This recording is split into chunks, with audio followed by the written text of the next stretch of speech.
So the first part is to draw an arrow to indicate the direction of the electric field. So you will notice that this side is positive, this side is negative.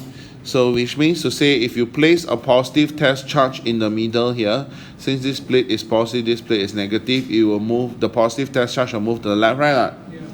So therefore you can draw an arrow to the left. Now some people ask me, can I memorize or not? From positive to negative, just draw the electric field from positive to negative. Can, it works on actually, but as long as you remember what the actual meaning of the direction represents, which is a force on a positive test charge. But if you want to use the shortcut or drawing the field from positive to negative, fine, it's not wrong. You can still do that. Right, the next part is to find the electric field strength. So the electric field strength is quite straightforward.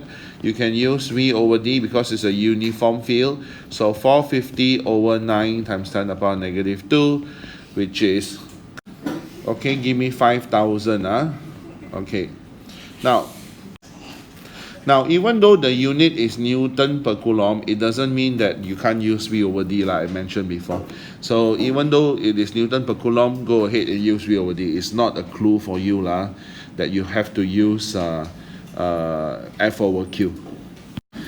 Now the next part is to find the change in the electric potential energy. So there are a few ways to doing this. You can actually do W equals to QV, or you can even use W equals to force times distance.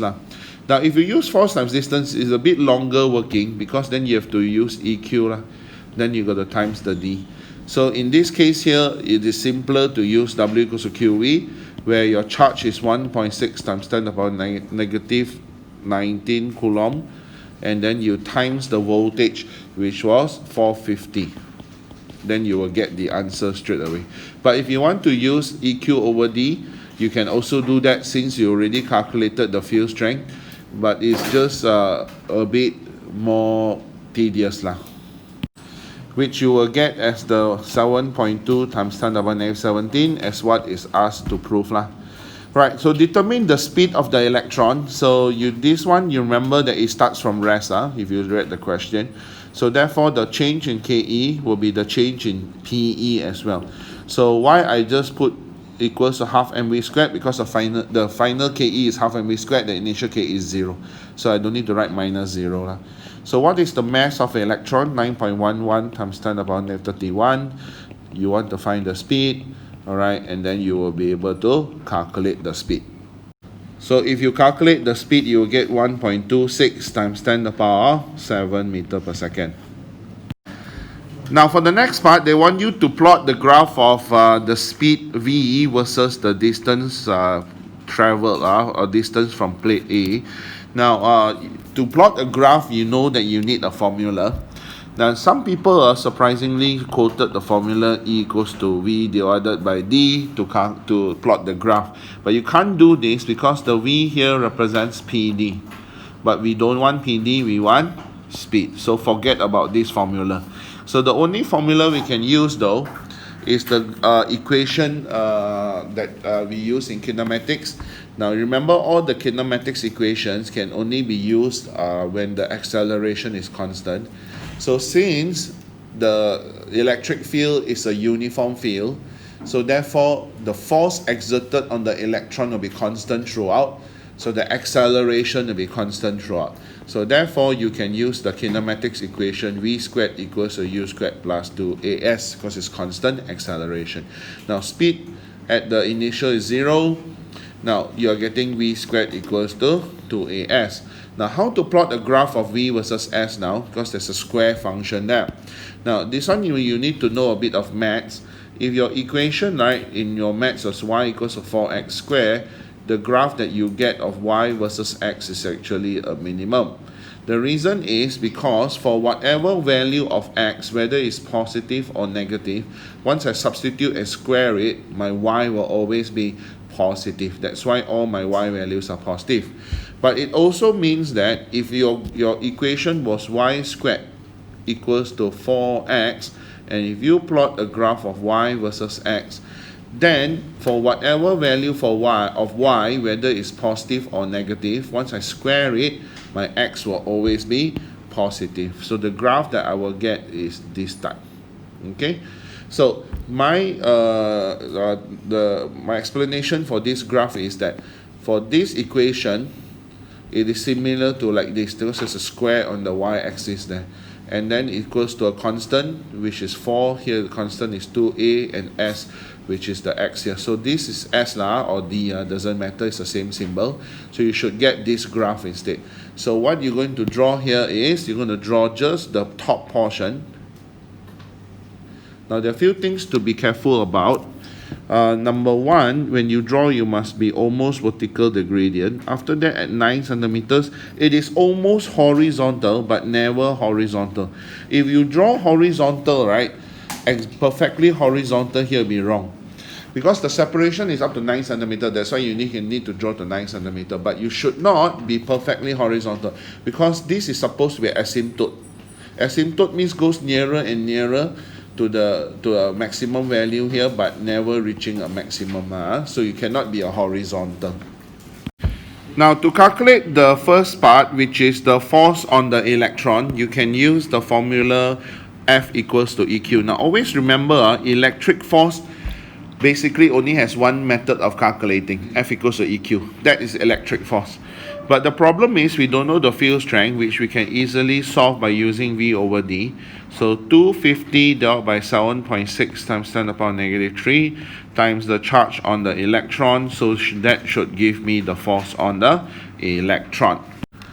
5.26 times 10 to the power negative 15. Now, the next part, to find the change in KE as it moves from P to Q. Now, since you already calculated the force, you may be tempted to use force times distance, which is fine because it is not much extra working. So just times the distance traveled, which is 7.6 mm. But if you want to insist, right, in the using W equals to QV, it also works out if you want to use W equals to QV. So the Q here will be the charge of an electron, and you can multiply the PD, which is 250. Either way, they should give you the same answer. So it depends on which way you prefer. But you can calculate both ways, and just to prove that they will give you the same answer. Now, why you can use W equals to F times D is because F times D to calculate work done is when the force is constant. And since this is a uniform electric field, so the force exerted on the electron is constant throughout. So you can use F times D. So you will get 4.0 times 10 to the power negative 17 joules. Determine the speed of the electron, right? So this one you can use half mv squared equals to your energy just now, which is 4 times 10 to the power negative 17.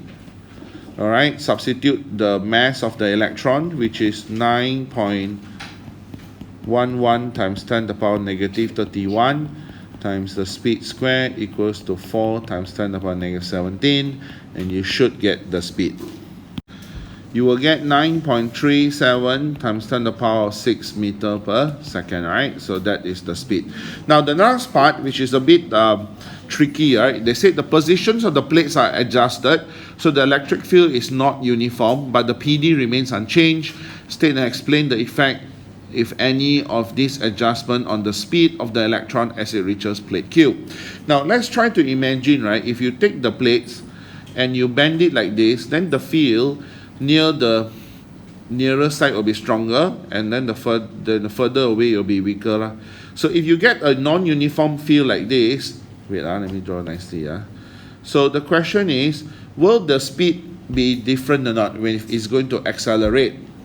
So you remember that this side was a negative plate, so positive plate. So the electron was supposed to accelerate over to the positive plate.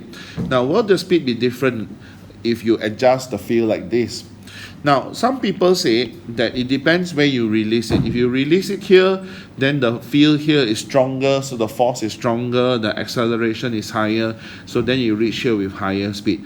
If you release here, then the field is weaker, so therefore weaker force, weaker acceleration, so less speed. But then don't you realize the distance traveled will be different as well? So here might have a higher acceleration, but here you have a shorter distance to reach your maximum speed. Here, even though your acceleration is smaller, but you got bigger distance to reach your maximum speed. So you can't tell for sure by just looking at the acceleration. So they want you to be able to justify your answer based on the equation for the speed, which is half mv squared equals to qv. So from this equation, you will realize that since the mass of the electron is constant, charge of electron is constant, the speed depends only on the PD between the two plates. That's it.